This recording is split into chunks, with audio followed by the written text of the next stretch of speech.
ପ୍ରବନ୍ଧ ଓଡ଼ିଆ ଉପନ୍ୟାସ ଓ ଫକୀରମୋହନ। ପ୍ରାବନ୍ଧିକ ଅଧ୍ୟାପକ ଦେବେନ୍ଦ୍ର ମହାନ୍ତି।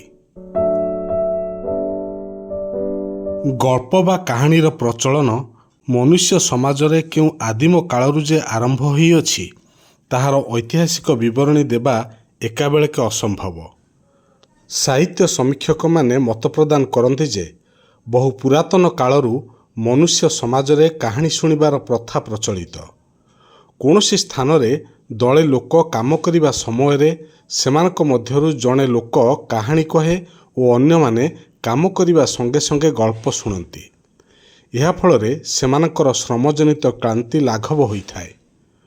ପୁଣି ଦିନର କାମ ଶେଷ କରି ସନ୍ଧ୍ୟାରେ ଯେତେବେଳେ ଲୋକମାନେ ଏକତ୍ରିତ ହୋଇ କ୍ଳାନ୍ତି ଦୂର କରିବା ଉଦ୍ଦେଶ୍ୟରେ ବିଭିନ୍ନ ପ୍ରକାର ଉପାୟ ଅବଲମ୍ବନ କରନ୍ତି, ତହିଁ ମଧ୍ୟରେ କାହାଣୀ ଶୁଣିବା ମଧ୍ୟ ଏକ ଉପାୟ ରୂପେ ଦେଖାଦେଇଥିଲା। ଦଳ ମଧ୍ୟରେ ଥିବା ବୟସ୍କ ବ୍ୟକ୍ତି ଜଣେ କାହାଣୀ କହନ୍ତି ଓ ଅନ୍ୟମାନେ ଶୁଣନ୍ତି। ଏହି କାହାଣୀଗୁଡ଼ିକ ଅତ୍ୟନ୍ତ ଦୀର୍ଘ ଓ କପୋଳ କଳ୍ପିତ। କାହାଣୀଗୁଡ଼ିକ ଏତେ ଦୀର୍ଘ ଯେ ଗୋଟିଏ ଗୋଟିଏ କାହାଣୀ ଶେଷ ହେବା ପାଇଁ କ୍ରମାଗତ ଭାବେ ବହୁ ରାତ୍ରି ବିତିଯାଏ। ପୁଣି କାହାଣୀ କହିବା ଲୋକର କଳ୍ପନା ଶକ୍ତି ଏଥିରେ ବିଶେଷ ଭାବରେ କାର୍ଯ୍ୟ କରୁଥିଲା। ଏହିପରି ଭାବରେ ମନୁଷ୍ୟ ସମାଜରେ କେତେ ଯେ ଗଳ୍ପ କାହାଣୀର ସୃଷ୍ଟି ହୋଇଅଛି ତାହାର ଇୟତ୍ତା ନାହିଁ।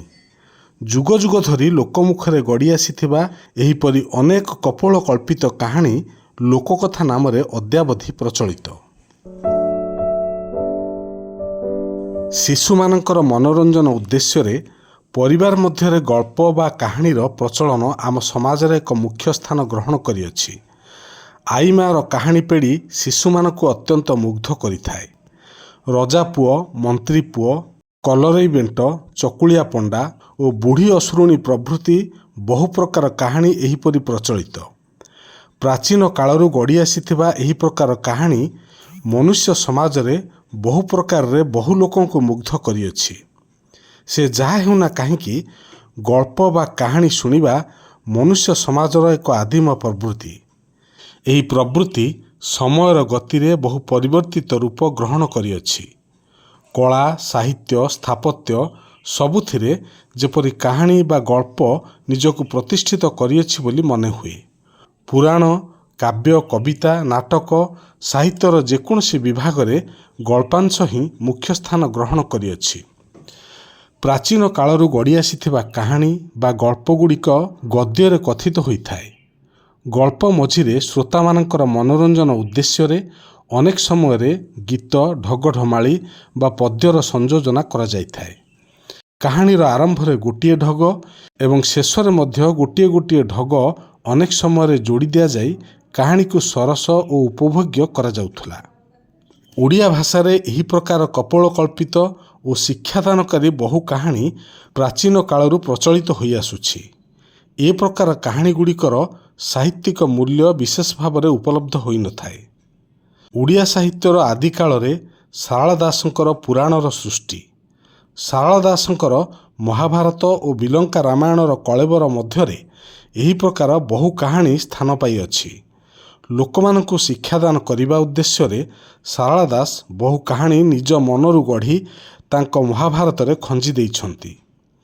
ଓଡ଼ିଆ ସାହିତ୍ୟରେ ବୈଷ୍ଣବ କବିମାନେ ମଧ୍ୟ ସେମାନଙ୍କର ରଚନା ମଧ୍ୟରେ ବହୁ ଗଳ୍ପ ଖଞ୍ଜି ଲୋକସମାଜରେ ଧର୍ମର ପ୍ରଚାର କରିବା ପାଇଁ ଚେଷ୍ଟିତ ହୋଇଅଛନ୍ତି। ଅଷ୍ଟାଦଶ ଶତାବ୍ଦୀରେ ଓଡ଼ିଆ କାବ୍ୟ ସାହିତ୍ୟର କଥାବସ୍ତୁ ଯେତେବେଳେ କଳ୍ପନା ପ୍ରସୂତ ହେଲା, ସେତେବେଳେ କାବ୍ୟମାନଙ୍କର କଳେବର ମଧ୍ୟରେ ଅନେକ କଳ୍ପନା ପ୍ରସୂତ ଗଳ୍ପର ସୃଷ୍ଟି ହେଲା।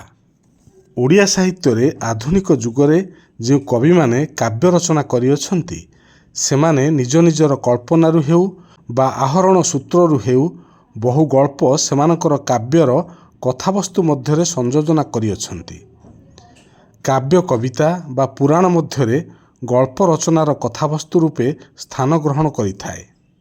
ମାତ୍ର ଗଳ୍ପର ସ୍ୱାତନ୍ତ୍ର୍ୟ ଓଡ଼ିଆ ସାହିତ୍ୟରେ ଉପଲବ୍ଧ ହେବା ପାଇଁ ଆଧୁନିକ ଯୁଗର ଗଦ୍ୟ ସାହିତ୍ୟର ପ୍ରସାର ପର୍ଯ୍ୟନ୍ତ ଅପେକ୍ଷା କରିବାକୁ ପଡ଼ିଅଛି। ଓଡ଼ିଆ ଗଦ୍ୟ ସାହିତ୍ୟର ପ୍ରସାର ବିଶେଷ ଭାବରେ ଇଂରେଜ ଶାସନ ସମୟରେ ଓଡ଼ିଶାରେ ଦେଖାଦେଇଅଛି। ମାତ୍ର ତାହା ପୂର୍ବରୁ ଯେ ଆମର ଗଳ୍ପ ସାହିତ୍ୟ ନଥିଲା ତାହା ନୁହେଁ। ତାହା ପୂର୍ବରୁ ବ୍ରଜନାଥ ବଡ଼ଜେନାଙ୍କର ଚତୁର ବିନୋଦ ହିଁ ଓଡ଼ିଆ ଗଳ୍ପ ସାହିତ୍ୟର ବିକାଶ ବିଷୟରେ ସାକ୍ଷ୍ୟ ଦେଇଥାଏ।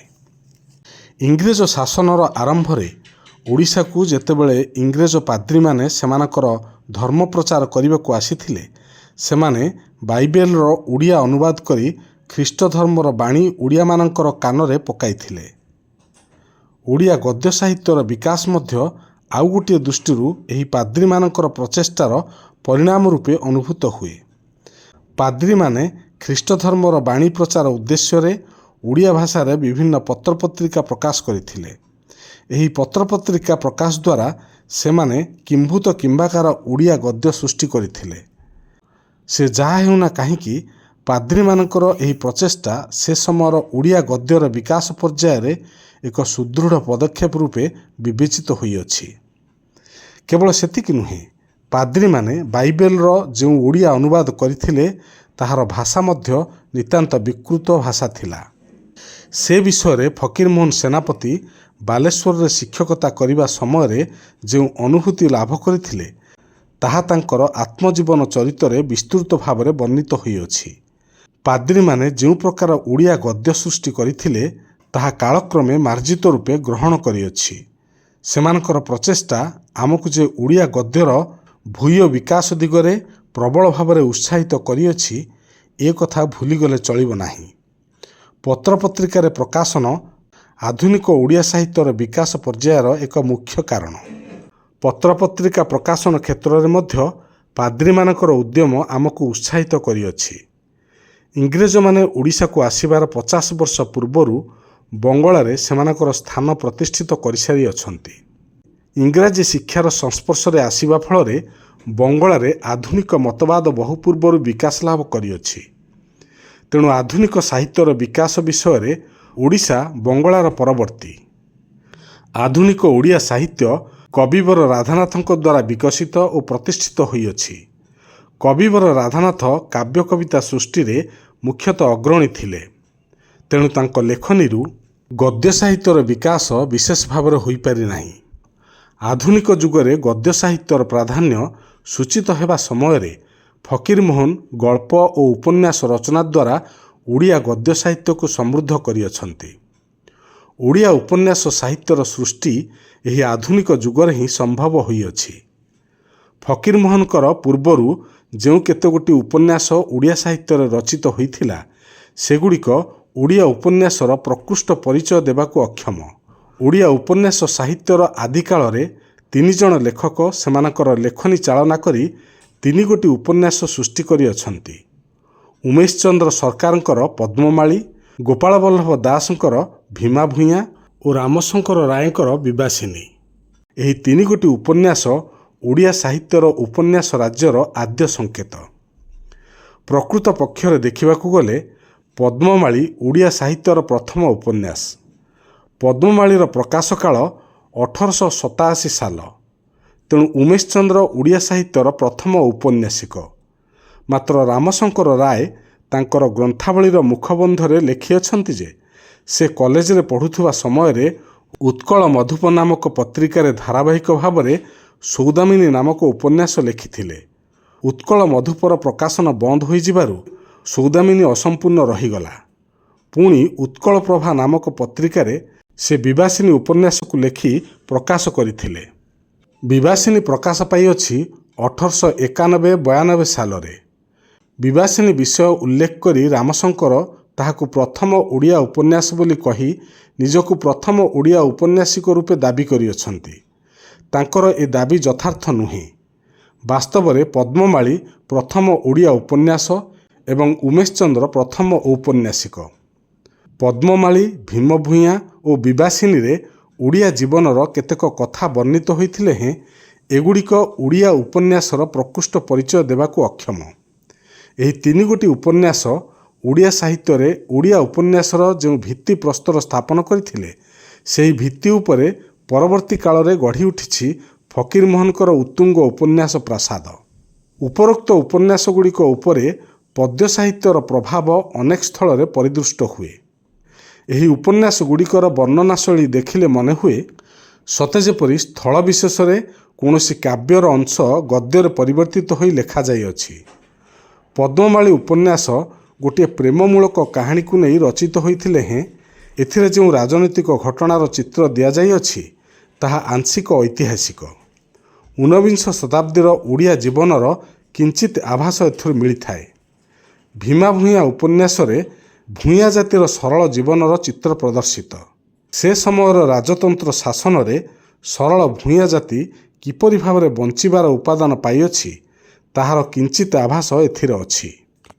ପ୍ରେମର ବାତାବରଣ ମଧ୍ୟରେ ଏହି ଉପନ୍ୟାସର ପରିସମାପ୍ତି ଘଟିଅଛି। ମାତ୍ର ଏଥିରେ ବର୍ଣ୍ଣିତ ପ୍ରେମ ଅନ୍ତର୍ଜଗତର ପ୍ରେମ।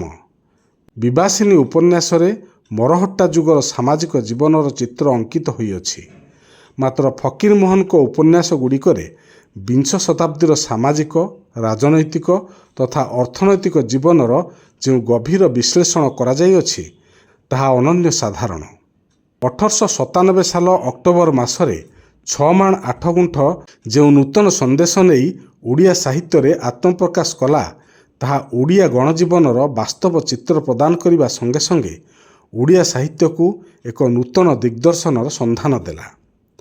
ଅଷ୍ଟାଦଶ ଶତାବ୍ଦୀରୁ ଆରମ୍ଭ କରି ବିଂଶ ଶତାବ୍ଦୀର ପ୍ରଥମ ଭାଗ ପର୍ଯ୍ୟନ୍ତ ଓଡ଼ିଶାର ମାଟି ଉପରେ ଘଟିଯାଇଥିବା କେତେକ ଘଟଣାକୁ ଆଶ୍ରୟ କରି ଫକୀରମୋହନଙ୍କର 4 ଗୋଟି ଉପନ୍ୟାସ ରଚିତ ହୋଇଅଛି। ଲଛମା, 6 ମାଣ 8 ଗୁଣ୍ଠ, ମାମୁଁ ଓ ପ୍ରାୟଶ୍ଚିତ। ଏହି 4 ଗୋଟି ଉପନ୍ୟାସକୁ ପାଠ କଲେ ଏଥିରେ ଉପରୋକ୍ତ ସମୟର ଓଡ଼ିଶାର ଗଣଜୀବନର ବାସ୍ତବ ପରିଚୟ ମିଳିଥାଏ।